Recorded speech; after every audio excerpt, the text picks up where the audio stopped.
The failure of the democratic transition in Libya is a tragic example of the challenges many nations face when attempting to establish stable and functional democracies in the wake of political turmoil. It's disheartening to witness a country with such potential succumb to a cycle of instability and conflict.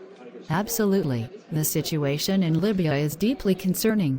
The initial optimism that followed the ousting of Muammar Gaddafi in 2011 quickly dissipated as rival factions and militias struggled for power. The lack of a strong central government, coupled with external interventions, has only worsened the situation and hindered any meaningful democratic progress. One of the fundamental issues Libya faced was the absence of strong institutions to support the democratic transition. In successful transitions, institutions play a crucial role in ensuring the rule of law, protecting human rights, and promoting economic stability. Without these foundations, it becomes incredibly challenging for any democracy to take root and flourish. I completely agree. Building institutions takes time and patience, and unfortunately, Libya did not have the luxury of a stable period to establish these structures. Moreover, deep-rooted tribal divisions and regional disparities further complicated the process. Achieving national unity and fostering a sense of common identity among the Libyan people was essential for a successful democratic transition, but this was severely lacking. External interventions also played a detrimental role in Libya's democratic transition.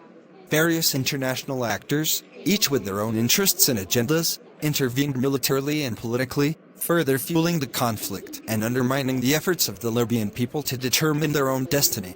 The lack of a unified international approach only added to the chaos and prolonged the suffering of the Libyan population.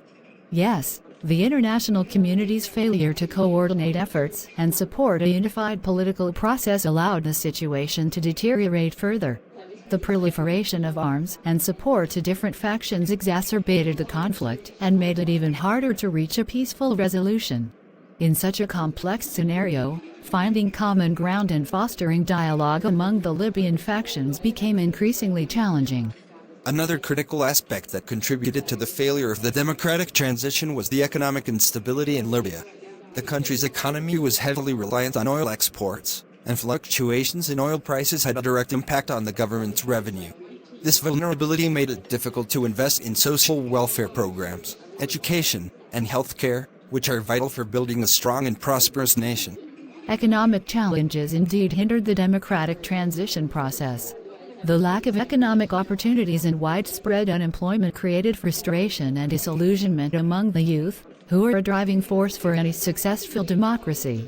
When people lack hope for a better future and economic stability, they are more susceptible to radicalization and extremism, further destabilizing the nation. Additionally, the failure to address transitional justice and hold individuals accountable for past crimes and human rights violations created a culture of impunity in Libya. The lack of accountability eroded trust in the political system and discouraged many Libyans from actively participating in the democratic process. Without justice and accountability, it's difficult for a society to heal and move forward. You're absolutely right. Transitional justice is essential for building a society based on the rule of law and respect for human rights. Without addressing the crimes of the past, there can be no genuine reconciliation. The lack of accountability not only perpetuates a cycle of violence, but also undermines the foundation of any democratic society, the belief in fairness and justice for all. Moreover, the ongoing external interventions and proxy wars in Libya have turned the country into a battleground for regional and international powers, further complicating the democratic transition. The interests of these external actors often diverge, making it incredibly challenging to find a peaceful resolution that serves the best interests of the Libyan people. This interference has essentially hijacked Libya's democratic process, leaving the nation in a state of perpetual uncertainty. The interference from external powers has indeed been a significant obstacle.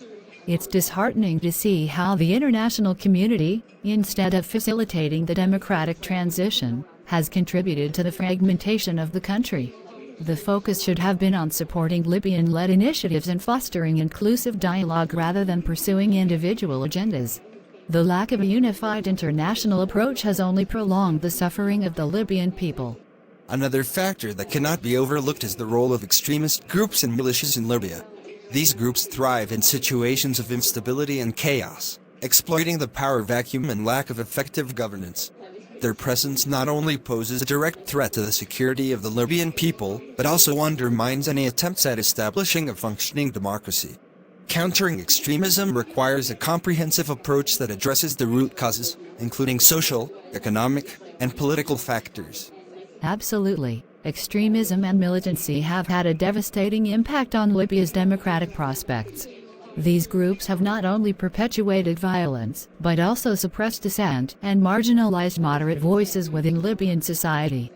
To counter extremism effectively, there needs to be a multifaceted approach that includes education, economic development, and efforts to promote tolerance and understanding among different religious and ethnic groups.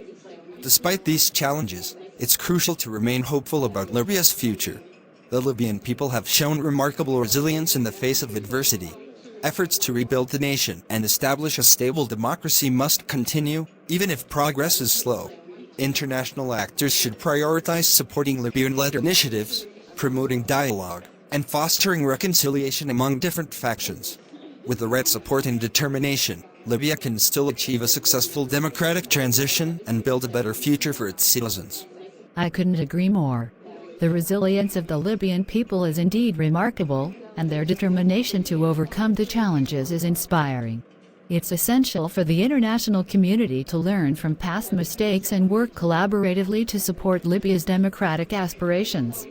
Building a democratic society is a complex and lengthy process, but with sustained efforts, genuine dialogue, and a commitment to inclusivity, there is hope that Libya can emerge from this crisis and establish a stable and prosperous nation for future generations. In conclusion, the failure of the democratic transition in Libya serves as a stark reminder of the complexities involved in nation building and establishing functional democracies, especially in post-conflict environments. It underscores the importance of addressing root causes, building strong institutions, fostering national unity, and promoting inclusive dialogue. The international community must prioritize the interests of the Libyan people above all else and support their efforts to chart a democratic and peaceful future. Only through genuine collaboration and a shared commitment to the principles of democracy and human rights can Libya overcome its current challenges and pave the way for a brighter tomorrow.